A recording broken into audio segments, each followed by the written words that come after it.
It's not just gay people or people that look like they have AIDS.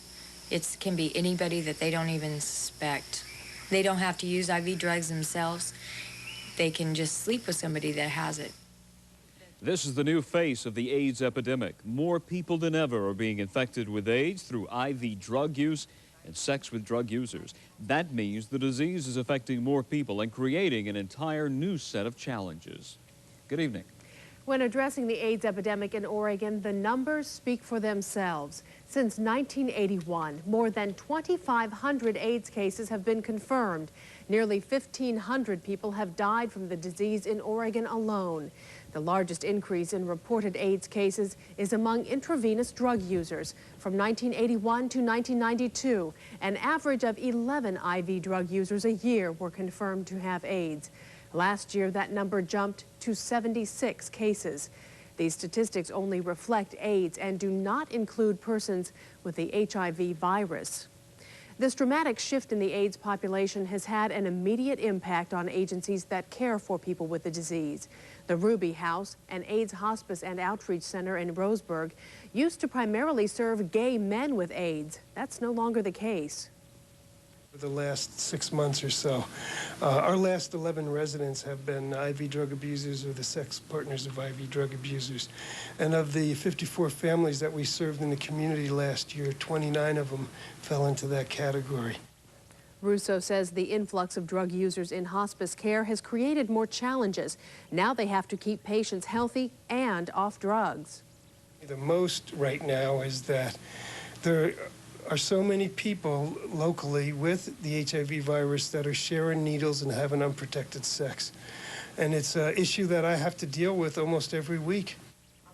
Russo says a whole new segment of the population is being exposed to HIV. He says drug treatment and programs are a crucial part of stopping the spread of AIDS. The number of drug users exposed to AIDS is staggering. And tonight, Jennifer Winters talks with the woman fighting both drug addiction and the AIDS virus. People seem to think that you can tell who has it and who doesn't, and you can't. You can't tell. Michelle Chesser is talking about AIDS, and 10 years ago, she couldn't tell her husband was an IV drug user and HIV positive. It was 7 years later, while she was trying to kick her coke habit, that Michelle tested positive for AIDS. Turned it even more upside down than it was. Turned it inside out instead of just upside down. She ended up with pneumonia, weighing 95 pounds, trying to care for her 3 children. She went through denial, anger, and finally accepted she was not an innocent victim.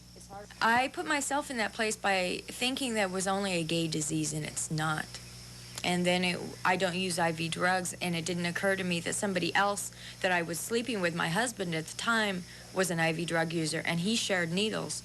Michelle believes thousands of drug users are putting themselves and others at risk of AIDS. She's now off drugs and getting support from the Ruby House. She says she can live with AIDS, but not with the idea of others making the same mistake she did.